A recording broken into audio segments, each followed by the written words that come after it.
임산부 여러분 안녕하세요. 오늘 말씀을 통해 우리는 노아를 향한 하나님의 축복과 또 노아와 맺은 하나님의 언약을 발견할 수 있습니다. 노아가 살던 시대는요, 사람들이 너무 악했습니다. 그래서 하나님께서는 그 세상의 모든 것들을 벌하시기로 결정하셨습니다. 그래서 땅이 물로 가득 덮이도록 하신 것이죠. 그러나 하나님께서는 당대 의인이었던 노아와 노아의 가족들 그리고 가축의 한 쌍씩을 방주에 태워 그들을 살리셨습니다. 40일 동안 비가 내렸고요. 이제 오랜 시간이 흐른 뒤에 물이 마르고 노아와 가족들 그리고 가축들은 땅에 내렸습니다. 노아가 가장 먼저 하나님께 제사를 올려 드립니다. 하나님은 그런 노아에게 복을 주시고요. 하나님이 노아에게 주신 복은요, 자녀를 많이 낳고 번성해 땅에 가득하라. 그리고 땅의 모든 것을 다스리고 그것들이 양식이 될 것이다. 라는 것입니다. 여러분, 홍수가 끝이 나고 세상은 얼마나 황폐했을까요? 이제 방주에서 딱 내려가지고 드디어 땅을 밟는다 생각했지만 눈앞의 모습은 너무나 절망적이었을 것입니다. 그러한 세상에서 새 삶을 시작해야 하는 그 노아와 그 가족들에게는 오늘 이 말씀, 축복의 말씀은 굉장한 힘이 되었을 것입니다. 여러분, 홍수 이후 하나님께서는요, 이제 동물을 잡아먹을 수 있게 허락해 주셨습니다. 홍수 이전에는 채소를 음식으로 주셨지만 홍수 이후 이제 먹을 것이 부족해서 하나님께서는 동물도 먹을 수 있게 해 주신 거죠. 이제 땅에 번성하라, 땅에 가득하라 라는 하나님의 축복만 있던 것이 아니라 실제적으로 하나님께서는 그들을 책임져 주신 것입니다.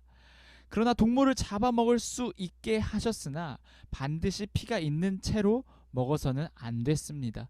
왜냐하면 피에는 생명이 있기 때문이죠.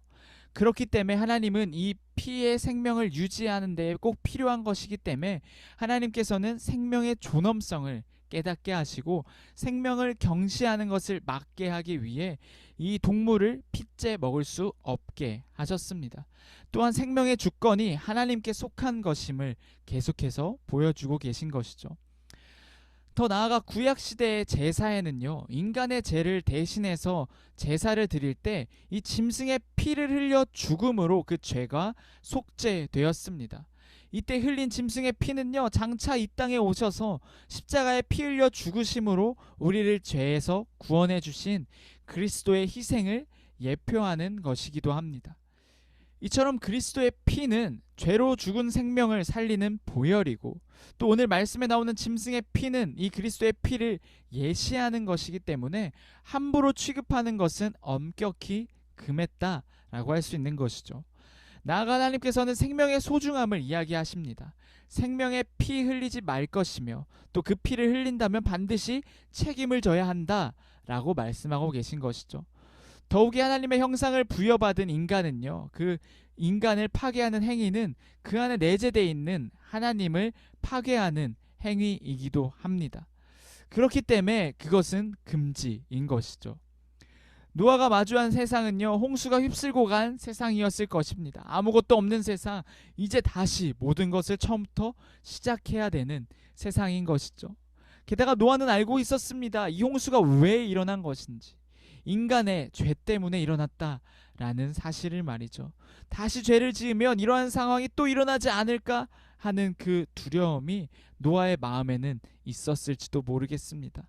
하나님 앞에 제사를 드리고 있지만 그의 마음속에는 두려움이 있었을지도 모르겠습니다. 이에 하나님께서는 노아에게 언약을 세워주십니다. 이 언약은요, 상호 간의 소통을 통해 이루어지는 것인데 여기서는 이 언약을 주체하는 주체자가 있습니다. 언약의 주체자는 바로 하나님이십니다. 이 언약을 노아와의 대화를 통해 노아하고의 소통을 통해 이루어지는 것이 아니라 전적인 하나님의 주권적으로 이루어지는 언약인 것이죠. 하나님께서 죄로 멸망할 수밖에 없는 인간들을 더 이상 물로 심판하지 않겠다라고 약속하셨습니다. 그리고 이 약속, 이 언약의 증표로 무지개를 보여주신 것이죠. 이 찬란한 무지개를 보는 사람들은 이제 하나님의 언약을 기억하게 됩니다. 이제 사람들에게는 이것이 기쁨이 되고요, 희망이 되고 이제 위로가 되는 것이죠. 무지개는 이제 다시 세상이 물로 멸망하지 않을 것이다 라는 증표가 된 것입니다. 여러분, 우리에게도 마찬가지로 이러한 증표가 있습니다. 그것은 바로 예수 그리스도의 십자가입니다. 하나님은 노아에게 무지개로 안심시키시며 약속하신 것처럼 우리에게는 십자가로 보여주셨습니다. 십자가는 우리를 향한 하나님의 언약의 증표입니다. 무지개를 바라보며 안심했던 그 노아와 사람들처럼 우리는 십자가를 바라볼 때 구원의 확신을 얻습니다. 우리는 기쁨을 얻습니다. 죄인은 우리지만 예수 그리스도의 십자가 피 흘리심으로 인해 우리는 구원받았다라는 것을 기억할 수 있습니다. 그렇게 우리는 내 앞에 펼쳐진 어려움으로 인해 좌절할 필요가 없습니다. 슬퍼할 필요가 없는 것입니다. 나를 먹이시고 기르시고 책임지시는 구원의 하나님이 오늘도 나를 책임지실 것이기 때문이죠. 무지개를 통해 노아를 위로하시고 안심시키신 그 하나님의 은혜와 사랑이 십자가를 통해 우리에게도 동일하게 역사하기를 소망합니다. 은혜로운 순모임 되시길 바랍니다.